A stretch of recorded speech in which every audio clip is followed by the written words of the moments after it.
Welcome to Living Chassidus. Together, let's live the Chassidus we learn.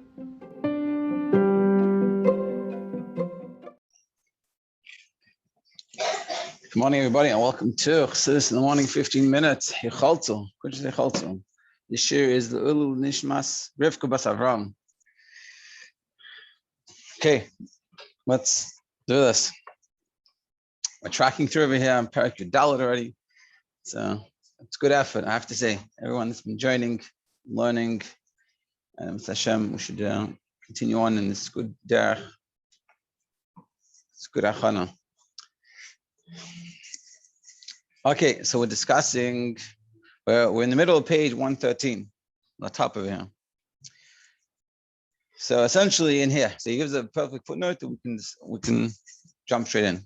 In the preceding two and a half chapters, there Rashab explained the two general paths of divine service and how, despite being involved with them, one can still fully yeshus. That's what we've explained. When you serve Hashem through simcha, you serve Hashem through bittul, or through merirus. And we said even simcha, it's very easy to understand. You serving Hashem, they can have yeshus because it's like I'm serving Hashem and I'm enjoying it. And it's all about myself and it's not about God. It could also be when it comes to serving Hashem with a level of bittul. We said with merirus, bitterness. And even then, you feel good about yourself, that you're crying and you mean it, and you see how good I am, and you're missing the point, and it becomes all self-serving. He now returns to the primary theme of this mimer, that yeshus will lead to strife and friction between people, and that's what we're talking about. So l'zayz into this, you can't handle your friend. So your friend, we're talking about someone else, that they're also doing good in their avodah. They're working themselves, and they're on a good level. And therefore, because your service and the way you connect to Hashem, the way you're doing your job of Torah mitzvahs is coming from a yeshus place, and then he's yeshus because that other person's on the same level as you, it affects you. It's like you get in competition and suddenly you're jealous and things like this. I'm talking about that a little later, but like it makes problems for you. Then the person bothers you. It's like when you're in seminary. I know when I was in yeshiva, sort of like this, and someone's like very similar to you on like levels and stuff, it becomes sometimes difficult. And that's what he's saying. And then you hate the person. The cause of it is because you're serving, what you're doing is not coming from the right place. And he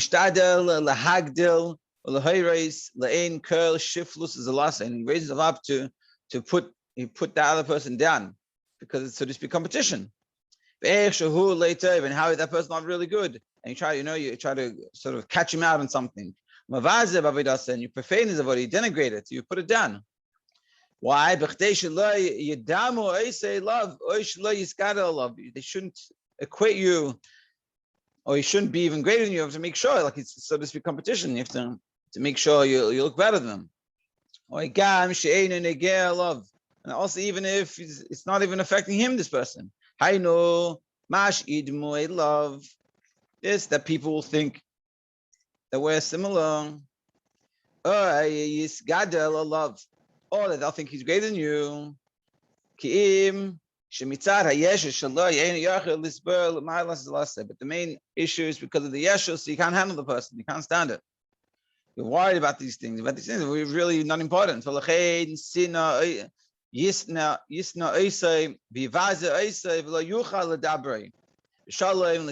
therefore, you hate the person, you can't speak to them. And what do they do wrong? Nothing. They're doing good. If you're doing good, so they're also doing good. They're in the similar to you, they're doing good, but because of the yeshus, it bothers you. And one of the ideas in learning this is to think about people that bother you. And I hope we don't think that people bother us, but if we look deeply, we might say, oh yeah, actually that person, when he does this thing, bothers me. We have to look into it and see what's going on and why is this? And is this the issue we're talking about? And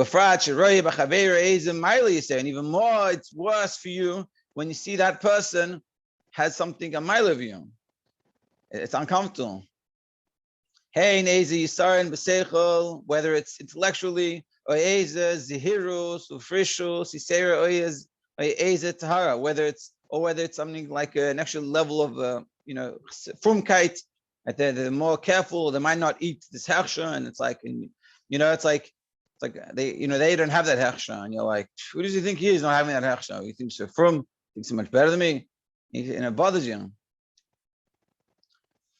Yichais v'yiktzayf moed, you become very angry, enraged. She'ena yachol zeis l'sneis kol lin say klal. You can't handle this. You can't bear this. It bothers you so much. And what does the person do? It's like the joke. A person that's less from than you or less chashish than you, they're frying. Person more chashish you, they're crazy extremists. That's what he's saying. Either it's like, oh, he's crazy extreme. What is he doing? It's look at he's not doing anything. There's also envy. Asher kasha kishel kina. That envy is cruel as the grave. Envy is really bad, and you're envious of them. In the brackets, page 114 in the bottom in the brackets. This is part of sinas chinam. This envy is also part of sinas chinam. You think, no, but it's a reason because they're more from than me, or because they're doing something. There's something specific to it. But he's saying it's not. It's really sinas chinam. He didn't take yours. He didn't do anything. He's doing his own thing. Why is what he's doing, or she's doing, what on her level is your issue? What's it got to do with you? You can also do what they're doing. And they're not stopping you. Yeah. So too, in a physical sense, in like financially, or in gashic things. That you're jealous, you're envious of the other person's gashmis. They have more than you, and I can say that I've had this before. They're like, I don't know, I didn't always have so much money or whatever. And other people that do, it's like you're jealous, you're envious. I wouldn't say that I hope that they wouldn't have money, that's for shalom. But it's a jealous thing, and meaning, and he's saying, why are you jealous? But he didn't take yours. It's not like they took your money. Like, it's irrelevant. They have their money. You have yours. What's designated to you? Two different things. And it's the blessing of Hashem that makes us rich. Nothing to do with them. So why envious? Oh, I have all this money. I wish I had some of that money. It's like, it's not your money, it's their money. And like it's known, the sinner, if you have hatred because of envy, of being envious, there's takana. You can't really fix it. And this is causing more issues of yeshus. Beautiful, very interesting. Kitzur. So even though a person is involved in divine service, he may nevertheless manifest yeshus ba'avodah b'simcha v'ha'etzel b'simcha. That it could be that I still have yeshus in his avodah when he's serving Hashem b'simcha. V'ha'etzel is there, like we talked about. We talked about avodah b'simcha, which is when you serve Hashem, when you recognize how great Hashem is, the yesh ma'ayin, that the world is created through something from nothing, the true nothingness, and the fact that the world exists because Hashem has to put himself and invest himself into this creation constantly. And that's why we're not able to feel him. We said we need these two opposites have to come together at the same time. And you think about that's wondrous. And if you thought about that, that would change you and have this whole, you'd be so connected and so happy. So I've got, recognizing how great God is. But we're saying even that, and you can do all these things, you can learn all these things, and you can connect to that, but you still have issues. Why? Because it's coming from yeshus. And we talk about that's how to fix it, Yeshus, ba'avodas, b'shiflus, b'sibla. And then we said there's also can be yeshus when you come to Hashem with shiflus, with humility, because you feel good about yourself, and it's not about being truly humble. It's like the story I said yesterday about all the anavim, all the humble ones should come up to get a Torah, and everyone ran up to get. They said, "Who's this guy? Thinks he's an anav." They're not. It's not true anava. The yeshus geiremes sina v'kina, and the yeshus causes hatred and jealousy and envy. End of Yud Daled. I have some time, so we'll go start Tesvav. Page 117. The preceding chapter concluded by mentioning how yeshus can lead to strife and hatred, and that hatred can be compounded by envy. The Rebbe Rashab begins this chapter by explaining that although generally envy is an undesirable quality, there are also positive expressions of it. Envy is a good thing. There has positive aspects to it, and that's what we're going to learn now. Even though spiritually there is an advantage to having this envy, being envious, like it says, the envy amongst scribes, meaning like the learners, will add wisdom. Why? Because he constantly want to learn. You know, I had a friend. I don't think this is exactly what he's talking about, but maybe he is to a certain extent. I had a friend that learned in Nolan Babaji Yeshiva. It's very interesting. And I asked him how was his experience in Yeshiva. We had both come back from Yeshiva. And he was a smart boy, he knew how to learn. And he said they would stay up to like 2 a.m. learning. I was like, wow, that's crazy. Like, what happened? So he explains it like this. He said that what would happen after Seder, everyone would go do their own thing, and time for bed or whatever, 11 o'clock, they all go to bed. One guy wanted to be a little bit of ahead of the class, wanted to be a little smarter than everyone else.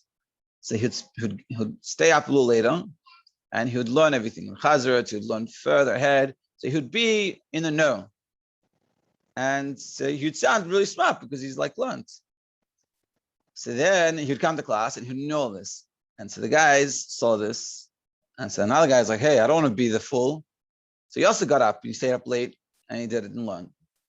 And then just kept on going. And everyone started so people would learn till like 2 a.m. And so here you see, it was amazing. They got to learn, and he learned so much. But yeah, and that's what he's saying, that because of this envious, like, hey, look how much he's doing, so I'm going to do more. Okay, there's a Medrash Rabbah al pasuk vatakane Rachel b'achayson, like it says in the pasuk in Medrash on the pasuk, and vatakane Rachel was envious of her sister, so she davened to have as for a child. What does it mean? And so the Medrash says shekin ata. But she was envious of her good deeds, which is a good thing. So, like it says, Al Yikane Libcha B'Chataim Ki'im B'Yiras Hashem. Do not let your heart envy sinners, but rather envy the fear of God. But you have to make sure that this envy should be in the right place.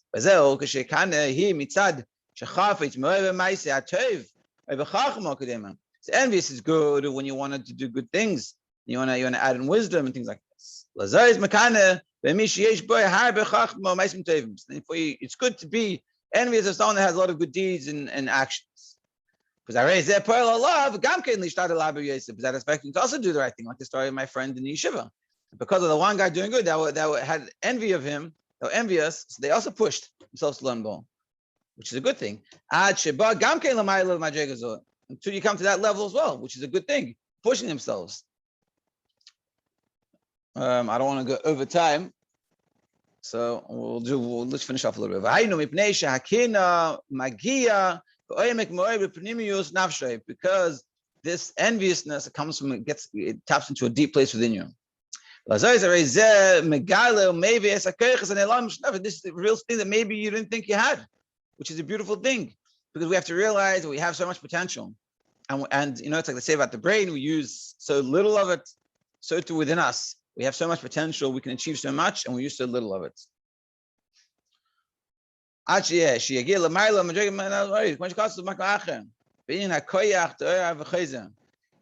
regards to the power of the light, that's I guess we'll stop here and we'll continue that tomorrow. Just want to finish up before we finish. Someone posted something I wanted to read out loud.